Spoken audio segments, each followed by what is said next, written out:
감사합니다. 하나님 말씀 사무엘하 23장 13절에서 17절의 말씀을 함께 보겠습니다.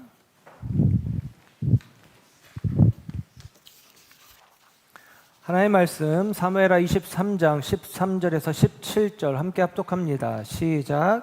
또 32목 중 세 사람이 곡식 뺄 때에 아둘람굴에 내려가 다윗에게 나아갔는데 때에 블레셋 사람의 한 무리가 르바임 골짜기에 진쳤더라.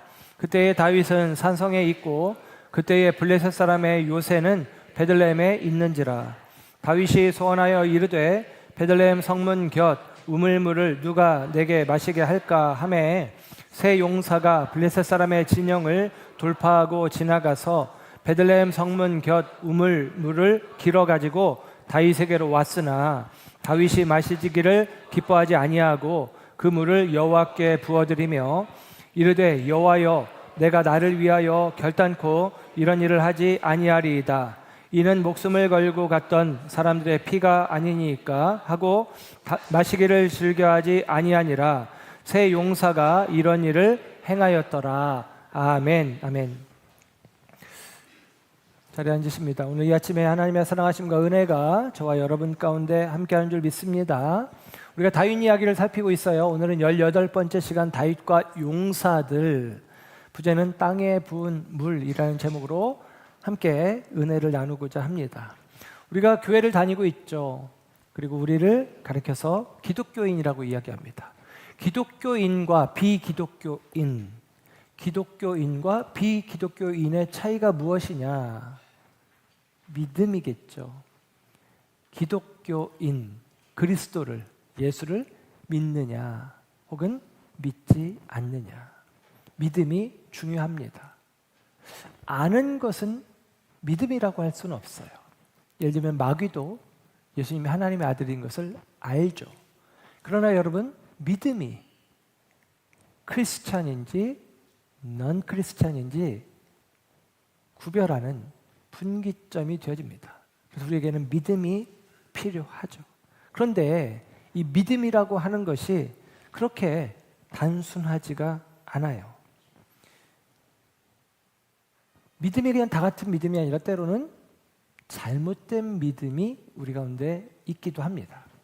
잘못된 믿음. 대표적으로 이단이나 사이비. 그 믿음을 가진 사람들, 우리가 그 믿음을 좋은 믿음이다, 잘된 믿음이다, 그렇게 이야기하지 않습니다. 그 이단과 사이비의 잘못된 믿음은 성도를 미혹하고 가정을 파괴하고 그리고 교회를 위협하기도 합니다. 이 잘못된 믿음의 모습들을 우리는 이른바 광신적인 믿음, 그렇게 이야기하기도 하죠. 광신도다.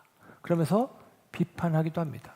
꼭 신기하게 이단, 사이비 그런데 믿는 사람들이 더 열정적으로, 좀 우리는 나쁘게 그걸 표현해서 광신도, 미친 사람처럼 믿는다, 그렇게 이야기를 하기도 합니다. 여러분, 그 광신적인 믿음은, 잘못된 믿음은 비판받아 마땅하다라고 생각을 합니다.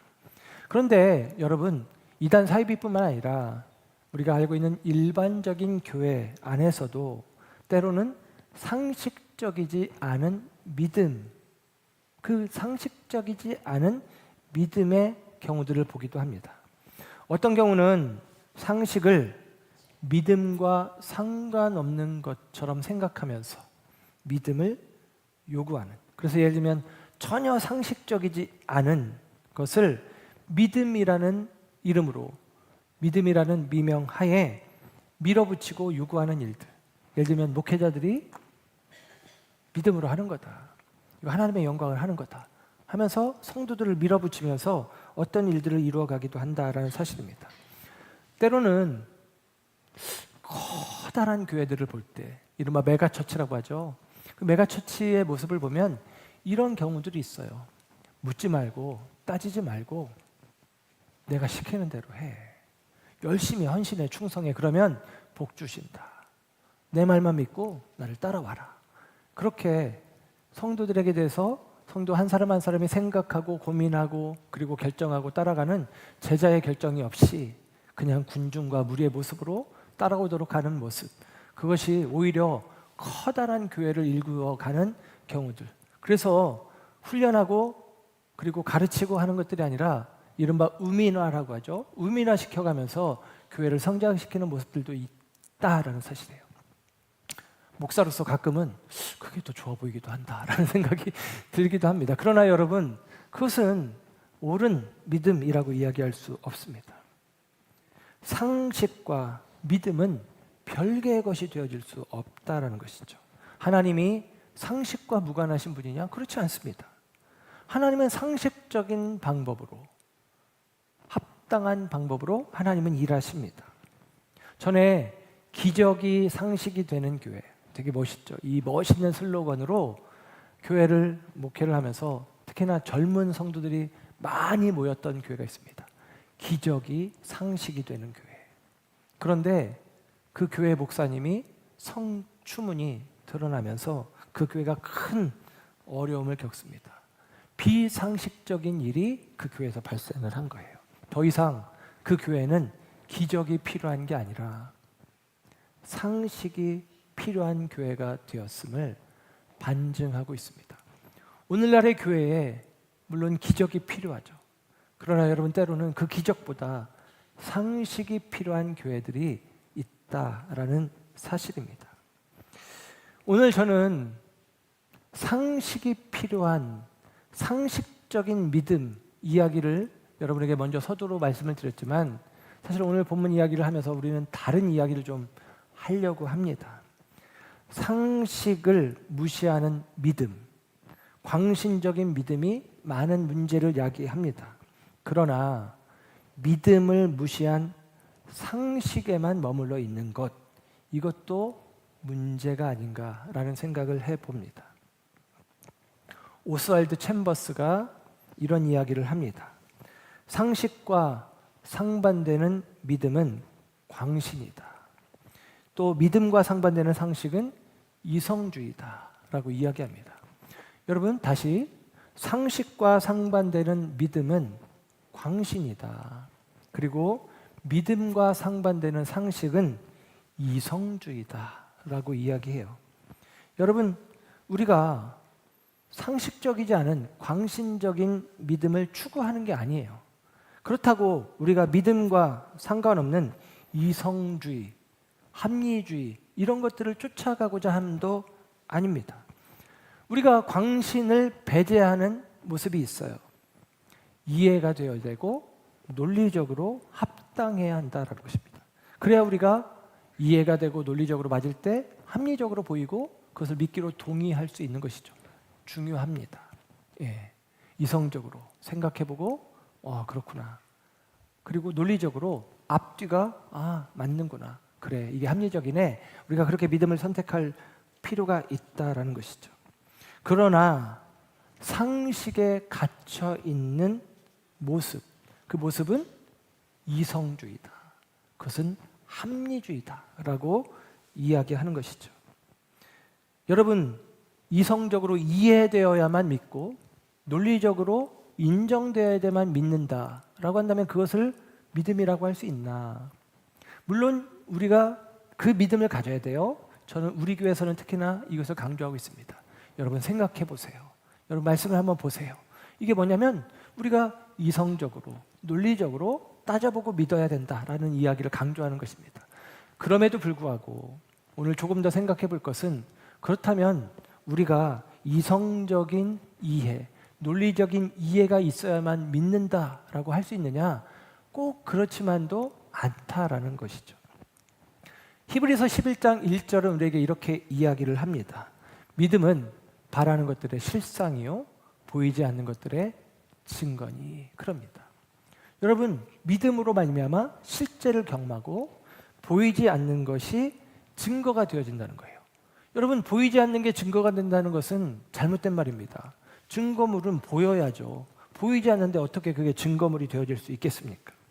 그런데 여러분, 한 예를 든다면 아브라함이 믿음은 바라는 것들의 실상, 보이지 않는 것들의 증거, 그러면서 히브리서 11장에서 아브라함 이야기를 들려주잖아요. 아브라함은 갈 바를 알지 못하고 갔다라는 거예요. 하나님께서 보여준 게 없는데 말씀만 하셨는데 그 말씀을 믿음으로 붙잡고 그가 순례의 길을 떠났다라는 것입니다. 그에게 있어서 안정적인 땅, 고향, 친척, 아버지 집을 떠나서 내가 내게 지시할 땅, 지시한 땅이 아니에요. 지도를 펼쳐놓고 여기야, 여기로 가. 그러면 내가 너를 복 줄 거야. 이렇게 얘기하지 않았어요. 그냥 지시할 땅으로 가라 라는 말씀을 따라 아브라함은 순종의 걸음을 내딛었다라는 사실이죠. 그로 말미암아 아브라함이 어떻게 됩니까? 믿음의 조상이 되어진 것입니다. 그는 이성적으로 생각해보고 논리적으로 따져서 그 길을 걸어간 게 아니에요. 이성적으로 생각하고 논리적으로 따진다면 그 순례의 길은 어리석은 길입니다. 그러나 주님의 말씀을 따라 믿음으로 내딛었더니 그의 인생이 믿음의 조상이 되어지고 있다라고 하는 사실이죠. 성경은 지극히 이성적이고 합리적입니다. 어떤 이의 신학자의 이야기처럼 불타는 논리가 우리 가운데 필요합니다. 그러나 성경은 그렇다고 해서 이성에 갇히지 않았다는 거예요. 논리를 뛰어넘기도 한다라는 사실입니다. 여러분, 우리의 모습은 어떻습니까? 믿음에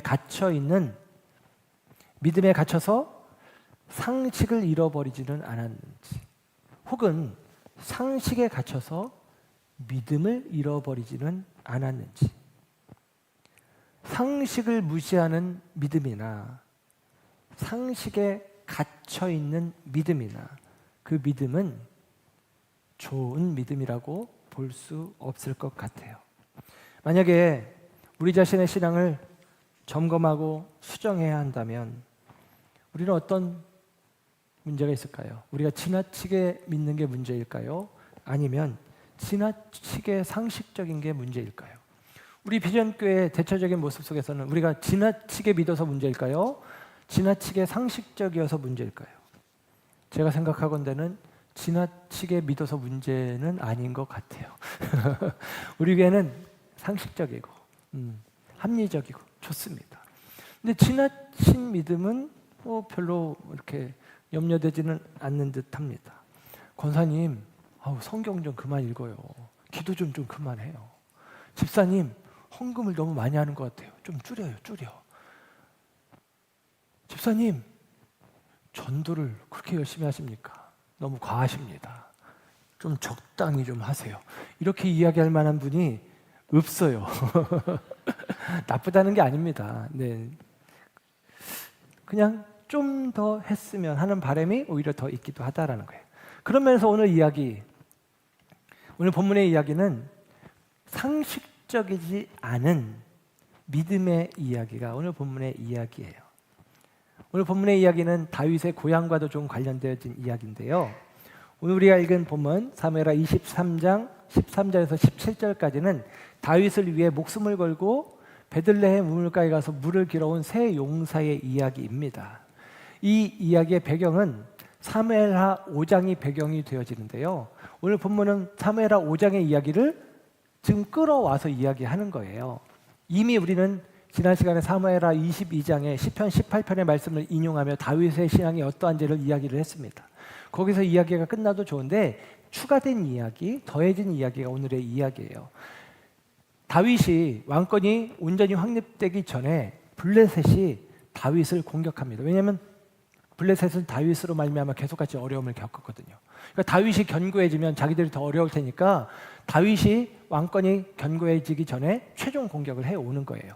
그리고 이 블레셋은 르바임 골짜기, 예루살렘과 베들레헴 사이에 길이 르바임 골짜기인데 그 골짜기에 진을 치고 있었어요. 그리고 그 진을 치고 있는데 다윗이 예루살렘에서 우회해서 남쪽으로 내려가서 오늘 본문의 말씀을 보면 아둘람 굴을 중심으로 산성에 다윗이 자리를 합니다. 남쪽의 산성에 다윗이 자리하고 있으니까 이 르바임 골짜기에서 조금 더 아래로 내려와서 블레셋이 베들레헴이라는 곳에 진을 쳤다라는 거예요. 그러니까 여러분 지금 이 아둘람 굴을 중심으로 한 산성에 다윗의 군대가 있고 남쪽에, 그리고 그보다 살짝 북쪽에 베들레헴을 중심으로 블레셋 군대가 진을 치고 있는 거예요. 이 상황 속에 오늘 본문의 이야기가 기록이 되는데 이 상황 속에서 다윗이 베들레헴 그 성을 바라보며 그 마을을 바라보면서 베들레헴 우물 곁에 베들레헴 우물의 물을 누가 떠서 나로 마시게 하면 참 좋겠다. 저 어렸을 적 베들레헴이 다윗의 고향입니다. 베들레헴이 다윗의 고향이거든요. 어렸을 적 내 목을 시원하게 죽였던 그 물 한 모금 마셨으면 좋겠다. 같은 성경 역대상에서는 갈증을 누가 나로 하여금 해결하게 하면 좋겠다. 그렇게 이야기를 해요. 이 말을 듣고 3명의 용사가 목숨을 걸고 적진 깊이 들어가서 가죽 부대에 우물물 하나를 담아서 돌아왔다라는 이야기가 오늘 본문의 이야기입니다. 그럼 이 이야기는 너무나 상식적이지 않잖아요. 아니, 지금 전쟁통에 다윗이 저 시원한 물 한 바가지 먹었으면 좋겠다. 다윗이 지금 물 못 마시고 있는 게 아니에요. 어렸을 적 생각하면서 저 베들레헴 우물물 한 모금 마셨으면 좋겠다. 아마도 다윗이 크게 얘기하지도 않았을 거예요. 누가 나를 위해서 갈래? 물어보지 않았을 거예요. 독백처럼 아유 어렸을 때 저 물 참 시원하게 마셨었는데 그때처럼 그 물 마셨으면 좋겠다. 이 한마디 속으로 한 말이란 말이에요. 독백처럼 한 말이란 말이에요. 그런데 그 말을 듣고 3명이 적진 깊이 달려가서 물을 가져옵니다. 있을 수 없는 일이죠. 있어서는 안 될 일입니다. 상식적이지 않은 일이에요. 그런데 그 일이 지금 오늘 벌어지고 기록되고 있다라는 사실입니다. 말씀드린 대로 오늘 다윗의 이 이야기는 이미 사무엘하 22장에서 다윗의 이야기는 끝마쳤다 해도 과언이 아닌데 23장의 이야기가 추가돼서 기록되고 있어요. 마치도 23장에는 사실은 23장 8절에 다윗의 용사들의 이름은 이러하다 그러면서 23장 마지막 39절에는 이상 총수가 37명이었더라 그러면서 다윗과 함께했던 용사들의 이름이 기록이 되어집니다. 근데 이 모습이 마치도 여러분 영화관에 가서 영화를 보면 영화가 끝나고 맨 마지막에 뭐가 올라갑니까? 자막이 올라가잖아요. 그러면서 배우의 이름이 나오고 그리고 감독이나 스태프들의 이름이 나오고 도움 준 사람 그리고 촬영 장소 등등 그런 것들이 나와요. 그것을 엔딩 크레딧이라고 이야기합니다. 엔딩 크레딧. 그 엔딩 크레딧이 나오는데 마치도 그 엔딩 크레딧처럼 이 다윗의 이야기가 끝마쳐지면서 다윗과 함께했던 사람들의 이름이 쭉 지금 나오는 게 사무엘하 23장이에요. 그리고 그 엔딩 크레딧 다음에 요즘에는 엔딩 크레딧 다음에 쿠키 영상이라고 해서 짧은 영상이 당겨집니다. 뭐 NG 장면을 모아놓은 재밌는 이야기를 보여준다든지 아니면 다음 영화 시리즈라고 하면 다음 영화에 대한 암시를 하는 짧은 영화 장면을 보여줘요. 예, I will be back 하고 내려가면 뭐예요? 다음에 나 2편에 온다 그런 얘기하는 거예요. 그런 장면 때문에 예전에는 사람들이 영화를 보고 엔딩 크레딧이 올라갈 때 다 나갔어요. 근데 요즘은 뒤에 뭐 쿠키 영상 같은 거 없나? 뭐 재밌는 거 뭐 없나 하면서 기다리는 그런 과정들이 있습니다. 왜 그 쿠키 영상을 만들어놨냐? 그 엔딩 크레딧을 사실 좀 봐달라고. 거기서 일한 사람들, 애쓴 사람들 좀 봐달라고 그렇게 하는 것이죠. 그래서 여러분 다윗 이야기 끝나는 이 장면 뒤에 37명의 다윗과 함께한 용사들의 이름이 기록되고 있습니다. 그래서 이 사무엘하 23장에는 1절에서 7절까지 다윗의 말이라고 하면서 다윗의 이야기가 나와요. 다윗이 뭐라고 얘기하냐면 다윗이 이제까지 주님의 은총 가운데 내가 살았습니다. 나는 믿음으로 살았고 그리고 하나님을 의지하며 살았고 하나님의 공의를 이루기 위해서 살아왔습니다. 그렇게 이야기를 하는 거예요. 그리고 나서 다윗과 함께했던 곧 다윗이 이루었던 다윗의 왕국은 하나님 나라의 모형인데 그 하나님 나라를 함께 이루었던 사람들의 이름을 언급해 주는 거예요. 그 가운데 8절에서 12절까지는 첫 세 용사가 나와요. 첫 세 용사 요셉 바세벳 이 사람은 1대 800으로 싸워서 이긴 사람입니다. 엄청난 용사죠.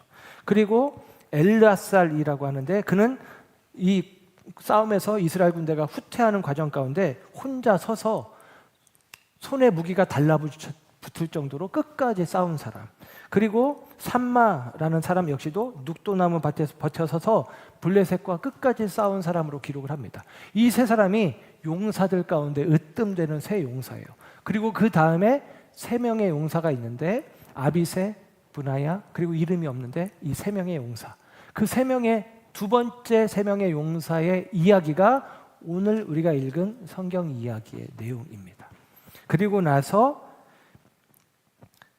24절에서 39절까지 굉장히 낯선 이름들, 그냥 겨우 아사헬, 그리고 바세바의 남편 우리야, 이 정도의 이름 외에는 성경을 나름대로 보고 있는 저도 너무나 모르는 생경한 이름들이 31명의 이름이 쭉 기록이 됩니다. 그 이름들은 우리에게는 관심이 없어요. 그 엔딩 크레딧이 지나갈 때 우리는 영화관 밖으로 자리에서 일어나 나가면 됩니다. 그런데 그 이야기 뒤에 오늘 본문에 재밌는 이야기가, 감동적인 이야기가 기록되죠. 쿠키 영상처럼 보여집니다. 우리에게 이 엔딩 크레딧을 좀 읽어라. 그 사람들의 이름을 한 번이라도 불러보아라. 그런 의미로 성경이 우리에게 이야기한다라고 생각합니다. 예를 들면 우리는 엔딩 크레딧을 관심 없이 보지 않고 그냥 일어서서 영화관 밖으로 나갈 수 있겠지만 감독의 입장이라면 어떨까요? 감독의 입장이라면 그 엔딩 크레딧에 나오는 그 이름 하나하나가 귀한 이름들이죠. 조연출하고 서로 티격태격하면서 영화의 방향과 영화의 이 내용들을 함께 나눴던 그 생각, 기억들이 떠오를 수도 있고, 누군가 장소를 섭외하는 사람이라면 영화에서 아름다운 장면 한 장면을, 그 한 씬을 위해서 전국 팔도를 뛰어다니면서 좋은 장소가 있으면 그것을 사진으로 찍어서 보내주고, 또 좋은 장소 사용할 수 있는지, 영화 찍을 수 있는지 섭외도 하고, 이런 애쓰고 수고한 그런 이야기들이 감독 마음에는 다 남아 있어서 우리는 기억하지도 못하고 관심도 없는 그 이름들이 감독에게는 굉장히 중요한 이름이 되어질 거예요.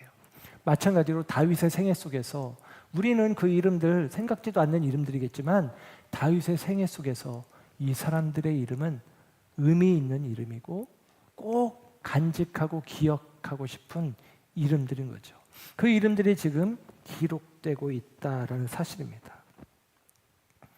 그 이름들 가운데 오늘 감동적인 스토리 하나, 이 세 용사가 다윗이 독백처럼 한 이야기인데, 다윗의 소원을, 베들레헴의 물, 그 우물물 한 모금 마셨으면 좋겠다, 그 다윗의 소원을 자신들의 소원인 것처럼 품고 적진 깊이 목숨 걸고 달려가 그 물을 떠온 이 세 사람의 이야기, 그 이야기를 우리가 마주하고 있습니다. 오늘 찬양의 고백 속에 있는 것처럼 이런 일 다 할 수 있나? 주가 물어보실 때, 다윗이 누가 나를 위해서 갈 수 있어? 물어보기도 전에 다윗의 원함을 자기의 원함으로 품고 목숨 걸고 달려가서 물을 떠오는 사람들이란 거죠. 이런 일 다 할 수 있나? 주가 물어보실 때 저들 선뜻 대답하였다. 대답할 여지도 없이 달려가서 그 물을 떠옵니다. 여러분, 저와 여러분은 어떻습니까? 주님의 마음을 나의 마음으로 품고 주님의 소원을 나의 소원으로 품고 주님을 위하여 달려가는 믿음의 결단이 우리 가운데 있습니까? 그런 모습이 우리 가운데 있어지기를 기대하고 소원합니다. 믿음으로 우리에게 도전하고 있어요. 오늘 이야기는 그들은 다윗의 이야기를 듣고 수군거리거나 혹은 회의하거나 그러지 않아요. 아니, 다윗이 미쳤나? 지금 전쟁 중인데, 아니 물 옆에 있는데, 물병에 물 있는데 왜 물을 찾는 거야? 이런 이야기를 하지 않습니다. 아니, 지금 베들레헴은 블레셋 군대가 진을 치고 있는데 베들레헴의 물을 마시고 싶다가 하면 어떡하라는 거야? 이렇게 따지지 않아요. 그냥 그들은 믿음으로 나아갑니다. 다윗의 원함을 따라 그들이 달려가요. 그리고 그 달려가는 모습을 오늘 성경은 어떻게 표현하냐면 16절에 보면 돌파하고 지나가서 물을 떠옵니다. 여러분, 이것도 상식적이지 않아요. 여러분, 베들레헴에 진을 치고 있다고요. 그러면 거기 돌파하고 들어가면 어떻게 됩니까? 위험합니다. 상식적인 사람이라면 잠입해야죠. 얼굴에 검정도 칠하고 깜깜한 밤에 소리 나는 거 다 없애고 쥐새끼처럼 살금살금 가서 우물물 한 바가지 떠서 가져오면 되는 거잖아요. 그러면 더 안전하잖아요. 그런데 그렇게 하지 않습니다. 무식하게 그 진영으로 뛰어들어서 돌파해서 달려들어서 그 물을 떠왔다라고 이야기를 합니다. 여러분, 너무나 비상식적인 행동인데 그들의 그 비상식적인 행동, 그들이 베들레헴 블레셋 진영으로 돌파하고 달려간 결과가 어떻게 됐습니까? 죽었습니까? 망했습니까? 그렇지 않습니다. 무식하기 짝이 없지만, 있어서는 안 될 일들을 행했지만 그들은 죽지 않았어요. 망하지 않았습니다. 성경 우리에게 말합니다. 우리가 우겨쌈을 당하여도 쌓이지 아니한다는 거예요. 우리가 거꾸러뜨림을 당해도 우리는 망하지 않는다는 거예요. 저와 여러분은 믿음으로 나아갈 때 하나님이 우리를 지켜내시는 줄 믿습니다.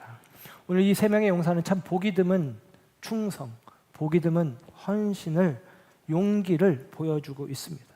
죽기를 작정하지 않고서는 할 수 없는 일을 그들이 하는 거예요. 그래서 여러분 생각해 보세요. 저는 한번 생각해 봤습니다. 아니, 어떻게 이런 일이 그들에게 가능할까? 어떻게 자기 목숨보다 왕의 소원을 더 귀하게 여길 수 있었을까? 어떻게 죽기를 각오하고 그 왕을 위해서 물 한 바가지 떠오겠다고 달려갈 수 있었을까? 이런 생각을 해봅니다. 그 이유가 뭘까? 여러분, 그 이외의 근거는 오늘 본문에서 유추해 보건대 오늘 본문 13절에 보면 아둘람 굴이라는 표현이 나와요. 그래서 오늘 본문 13절에 세 사람이 곡식 벨 때에 아둘람 굴에 내려가 다윗에게 나아갔다라고 표현하죠. 여러분, 이 아둘람 굴이 사무엘서에, 사무엘상에 한 번, 사무엘하에 한 번 이렇게 나오는데, 이 아둘람 굴이라는 곳이 사무엘상 22장 1절에 보면 다윗이 사울 왕을 피해서 도망칠 때 아둘람 굴에 피합니다. 그런데 이 아둘람 굴에 다윗과 다윗의 가족들이 오는데 그 외에도 사무엘상 22장 2절에 보면 다른 사람들이 모여져요. 세번역 성경으로 이야기하면 이렇습니다.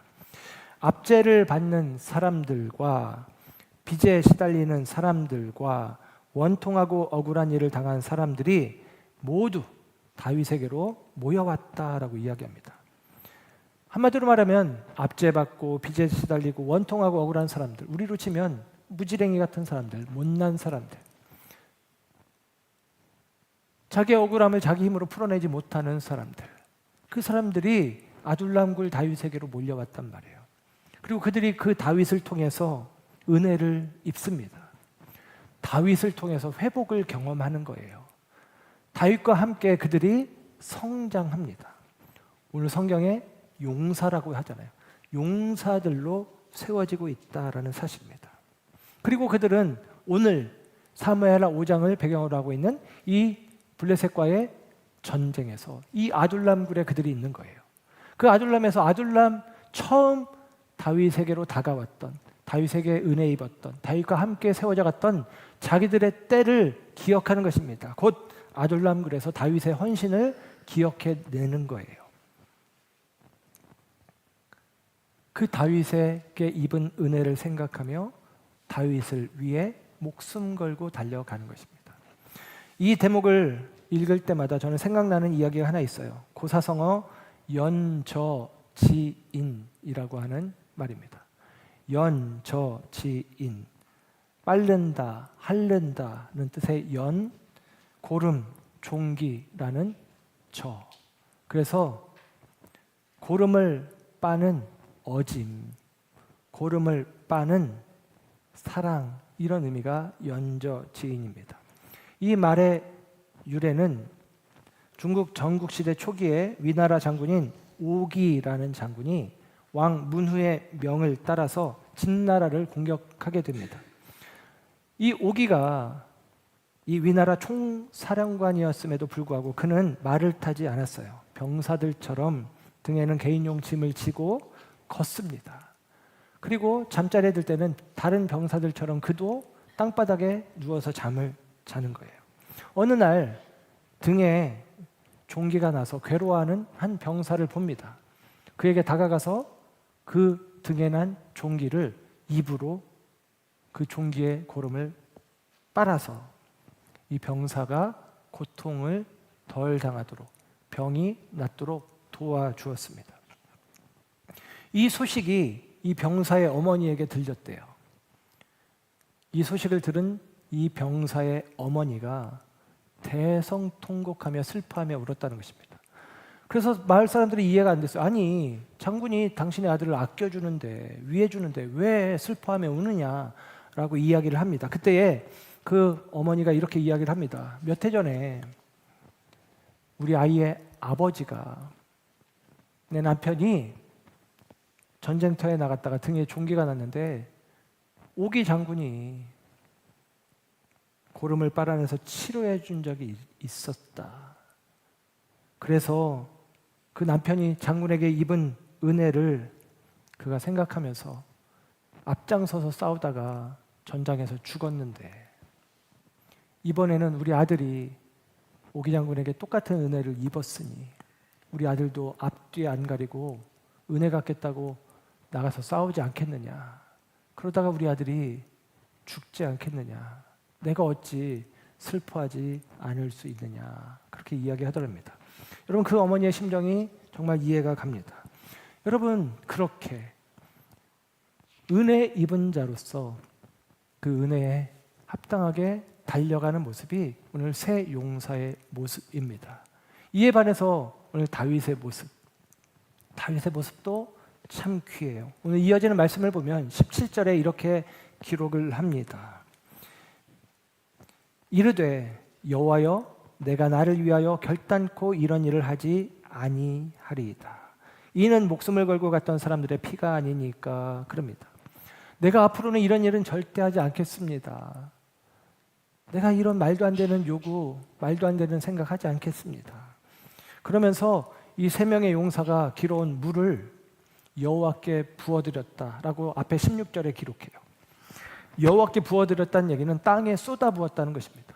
아니, 목숨 걸고 떠온 물인데 그 물 마시면 좋잖아요. 그런데 그 물을 한 모금도 마시지 않고 그 물을 가죽 부대를 열어서 땅에 쏟아부었다는 것입니다.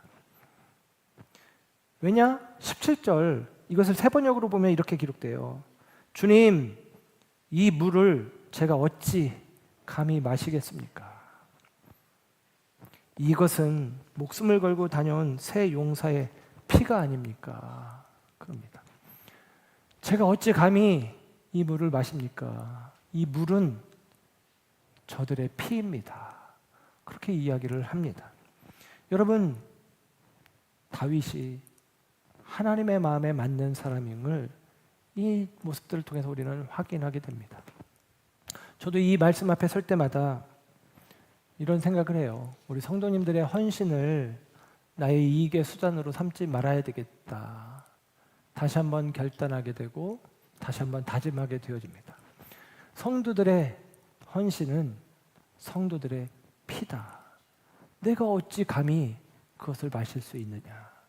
여러분, 이 다윗의 마음이 무엇보다도 저에게 있어질 수 있도록 저를 위해서 기도해 주시고, 혹은 우리가 그리스도인으로 살아가면서 다른 누군가의 희생을 마땅히 여기는 것이 아니라, 여러분, 그 희생을 우리가 하나님의 은혜로 여길 수 있는 마음들이 있기를 축복합니다.